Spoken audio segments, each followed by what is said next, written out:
नमस्कार मित्रों, S2 adviser में आपका एक बार फिर से स्वागत है। मंगल ग्रह की हमारे जीवन में बहुत उपयोगिता है। ज्योतिष शास्त्र में भी मंगल को बहुत महत्व दिया गया है। जैसे सूर्य को ग्रहों का राजा कहा गया है, चंद्रमा को ग्रहों की रानी कहा गया है, ठीक इसी प्रकार मंगल को ग्रहों का सेनापति कहा गया है। वैसे मंगल हमें स्फूर्ति देता है, शक्ति भी देता है। यही हमारे भाई मित्र का कारक भी है। ये जमीन जायदाद भी देता है, हमें उत्साह और सहनशीलता प्रदान करता है। जब मंगल की प्रबलता रहती है तो हम साहसिक कार्यों को बहुत उत्साहपूर्वक करते हैं, लेकिन जब यही मंगल अशुभता से ग्रसित हो जाए तो हमें लालची बना देता है, हमें लड़ने झगड़ने पर उतारू देता है, हमें अनावश्यक दूसरों के झगड़ों में इन्वॉल्व करा देता है।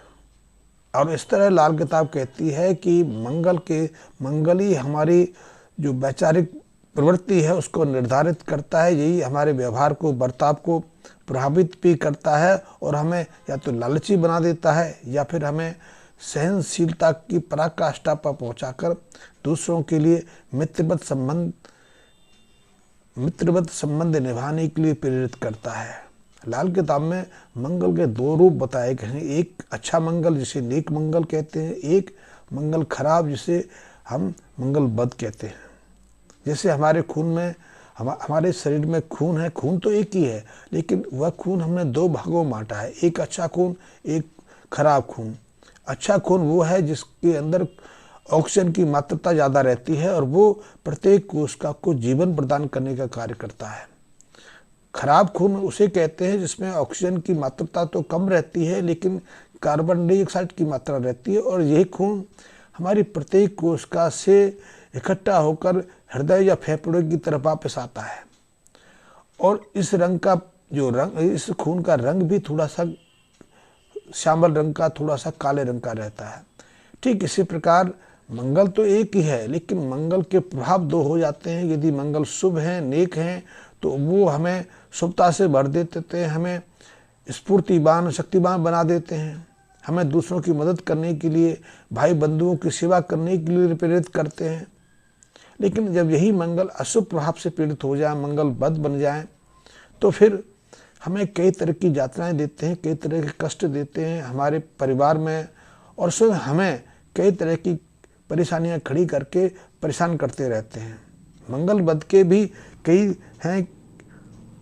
कहते हैं जब सूर्य और शनि का मेल हो रहा हो या सूर्य पर शनि की दृष्टि पड़ रही हो तो मंगल बद बन जाता है। इसमें मंगल की विशेष भूमिका नहीं है, लेकिन सूर्य और शनि का मेल मंगल का प्रभाव देने लगता है, इसको मंगल बद कहते हैं। इसी तरह जब शुक्र जन्म कुंडली के 9वें भाव में चले जाए तो मंगल बन जाता है, या फिर मंगल स्वयं ही 4थे या 8वें भाव में। कई ज्योतिषी ऐसा मानते हैं कि यदि 6वें घर में भी मंगल है तो भी मंगल बद का कार्य करते हैं, मंगल अशुभता का कार्य करते हैं। तो ऐसे में यदि हमें अपने व्यवहार को, अपने बर्ताव को सहज बनाए रखना है तो मंगल की उपयोगिता का विशेष स्थान भी हमें रखना चाहिए। मंगल के दो शत्रु हैं, एक तो केतु है, मंगल से शत्रुता रखते हैं, एक बुध ग्रह मंगल के साथ शत्रुता रखते हैं। लेकिन शुक्र ग्रह मंगल के सब मित्र हैं। पर देखने में आया है जब मंगल शुक्र के साथ 10वें स्थान पर विराजमान होते हैं, 10वां स्थान मंगल का उच्च स्थान है, लेकिन इस उच्च स्थान पर जब मंगल शुक्र का मेल बनता है तो व्यक्ति की जो लालच की जो प्रवृत्ति है, जो पराकाष्ठा है, वो शीर्ष पर चली जाती है। और कहते हैं कि ऐसा मंगल शुक्र का मेल व्यक्ति की लालसा को, उसकी स्वार्थ को इस पराकाष्ठा तक पहुंचा देता है कि वो छोटे से लाभ के लिए बड़े बड़े से नुकसान, बड़े बड़े से अपजस तक सहन कर लेता है। और लाल किताब में तो कहा गया है कि ऐसा व्यक्ति छोटे से स्वार्थ के लिए, छोटे से लाभ के लिए, या छोटी सी चीज़ के लिए, या छोटी सी थोड़ी सी रेत के लिए बोरी भरा जो चीनी है उसको गंवाने पर तत्पर हो जाता है। इनकी विवेक बुद्धि उसकी काम नहीं करती, और इस तरह वो झगड़े करता रहता है। परिवार में भी झगड़ा करता है, अपने मित्रों में भी झगड़ा करता है, रिश्तेदारों में भी वो अपने व्यवहार के कारण बदनाम हो जाता है। कहते हैं कि शुक्र मंगल का ये मेल व्यक्ति को लालच का पुजारी या शैतान का पुजारी बना देता है। ऐसा व्यक्ति थोड़े से लाभ के कारण किसी को धोखा दे देता है, किसी को छल दे देता है, किसी को गलत चीज़ें बेच देता है, या फिर यदि मंगल की अशुभता और बढ़ जाए तो वो दूसरों को अपने स्वार्थ के कारण धोखा ही नहीं देता, उनकी हत्या तक कभी कर देता है। और इसलिए ऐसा व्यक्ति जीवन पर कई तरह की परेशानियां झेलता है। और इसलिए लाल किताब में कहा गया है कि जिस बच्चे की जन्म कुंडली में शुक्र मंगल का ये मेल 10वें स्थान पर दिखाई दे, तो ऐसे जातकों की जो अशुभता को दूर करने के लिए उससे संबंधित उपाय बचपन में ही 13-14 साल की उम्र में कर लेने चाहिए। अन्यथा बचपन तो ऐसे बच्चों का पीड़ित होता ही होता है, क्योंकि ऐसे बच्चे उदंडी स्वभाव के रहते हैं, लड़ते झगड़ते रहते हैं, गली मोहल्ले में बदनाम होते रहते हैं। स्कूलों से भी ऐसे बच्चों को उनके व्यवहार के कारण कई बार बाहर निकलना पड़ता है, लेकिन उनका बचपन ही प्रभावित नहीं होता, वो जीवन भर बुढ़ापे तक भी पीड़ित रहते हैं। इसलिए बहुत सारे बच्चों ऐसे लोगों के तो गृहस्थी सही तरह से नहीं चल पाते, गृहस्थ में स्थिरता नहीं रहती, पत्नी बच्चे परेशान रहते हैं, या ऐसे जातक अपने पत्नी तक को वो धोखा देने में पीछे नहीं हटते। तो ऐसे जातकों को जिनके मंगल अशुभ प्रभाव में है या मंगल शुक्र का मेल 10वें स्थान पर है, तो ऐसे जातकों को समय रहते लाल किताब संबंधी कुछ उपायों की मदद कर लेनी चाहिए। सबसे पहले तो 27 दिन लगातार 700 ग्राम गेरू लेकर, आपने सुना होगा लाल गेरू मिट्टी गांव देहात में तो सब लोग जानते हैं, शहरों में भी जानते हैं, लेकिन शहरों में गेरू का प्रचलन कम हो गया है।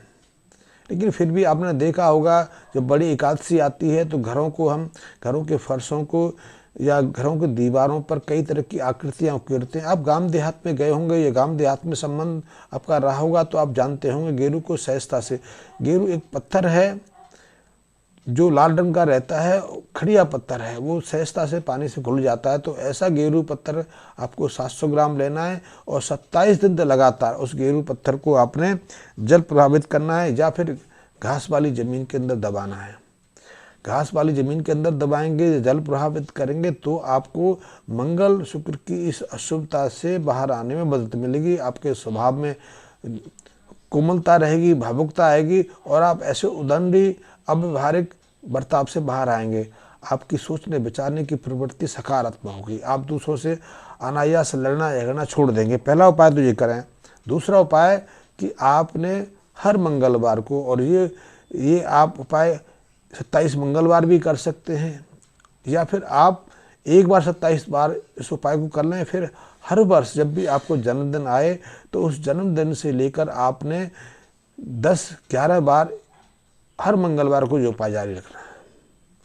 तो ऐसे में सबसे पहले तो आप दूध में आटे को भूनकर, जैसे घी में भूनते हैं वैसे दूध में आटे को अच्छे से भूनकर देसी घी का हलवा तैयार करें। उस हलवे में आप कुछ किशमिश डाल सकते हैं, बादाम डाल सकते हैं, या फिर आप काजू डाल सकते हो। उस बादाम को आपने हनुमान के मंदिर में जाकर या किसी भी मंदिर में जाकर बच्चों को और वहाँ जितने भी दर्शनार्थी हैं उनको बांट के कोशिश करनी है कि उनसे शुभ आशीर्वाद आपको मिले।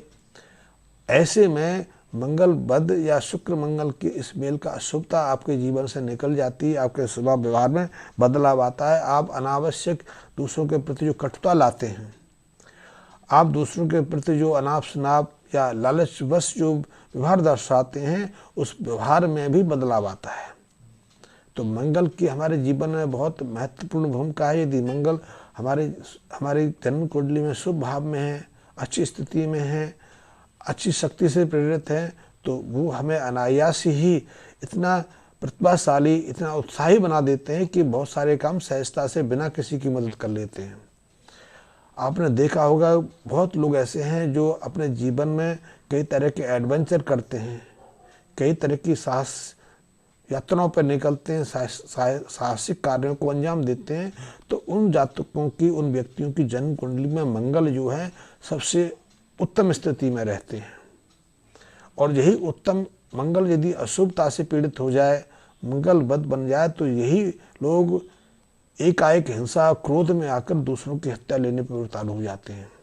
तो हम ऐसी स्थिति में ना जा पाएँ, हम ऐसी प्रतिकूल स्थिति में ना फंसें, उसके लिए है कि मंगल को शुभ रखना। और मंगल को शुभ रखने के लिए मैंने कुछ उपाय बताए हैं। वैसे मंगल के बारे में तो बहुत विस्तार पूर्वक चर्चा हो सकती है।